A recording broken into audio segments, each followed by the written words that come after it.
Even the god of fire can choke on too much. His cure? Not more fuel, but a forest set ablaze by two mortal hands and one divine will. Once, Agni, the eternal flame, mouth of the gods, grew sick. Not from hunger, but from gluttony. For eons, he swallowed rivers of tea, mountains of grain, the smoke of 1,000 yajnas.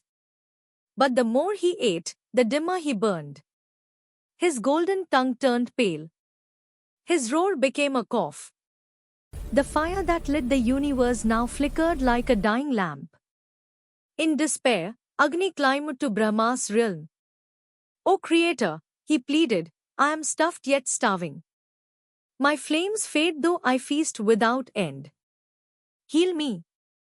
Brahma smiled, the smile of one who sees both disease and cure. "Burn the Khandwa forest," he said.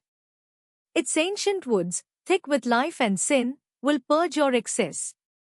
But beware, Indra guards it. His friend Takshaka, king of serpents, dwells within." 7 times Agni tried. 7 times Indra answered with tempest. Clouds like war elephants thundered. Rain fell in spears. Fire hissed, shrank, and died.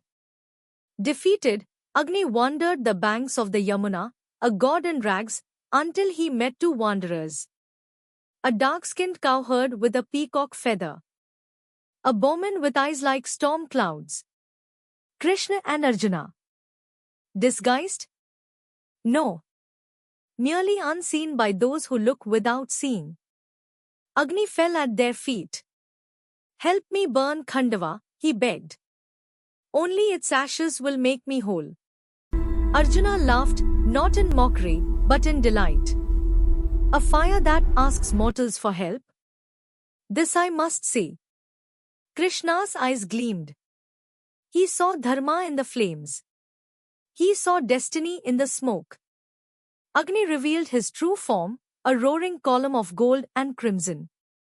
To Arjuna, he gave the Gandiva bow, forged by Brahma, strung with the sound of creation. 2 quivers that never emptied. To Krishna, he bowed, for the Sudarshana Chakra needed no gift, it was already his. Then the war began, not between gods and men, but between fire and rain. Agni surged into Khandwa. Trees screamed. Beasts fled. Serpents hissed in fury. Indra roared from the heavens. Vajra crackled. Clouds split open. Rain fell like the end of the world. But Arjuna stood at the edge of the blaze. His arrows became a dome of fire, a second sky, woven from light. Not one drop touched the ground. Krishna's discus spun, a sun on earth, slicing clouds, scattering storms, guarding the flame. The forest burned for 15 days. Elephants trumpeted into ash. Tigers became sparks. Demons hiding in roots were smoke. Takshaka was not there, he was with Indra in the sky. But his son, Ashvasena, tried to escape. Arjuna's arrow found him mid-flight. The serpent's hiss became silent. When the last tree fell, Khandwa was black glass and white ash. Agni stood taller than the Himalayas. His flames pure, his hunger gone, his light absolute. He bowed low.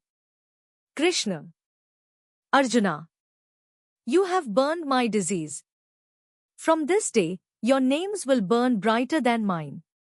And so it was. The fire that healed a god kindled a friendship that would one day burn the world clean of adharma. The truth beneath the flames may be interpreted in this way. Agni's sickness is ours.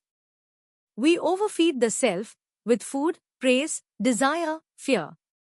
We grow heavy, dull, extinguished. The forest is everything we cling to. Burn it, not with hate, but with clarity. Let go. Let the fire consume, not destroy. Not hate, not Pure purpose. Pure you. Fire. If this fire lit something in you, like, share, follow. Let's keep burning. Not forests, but illusions.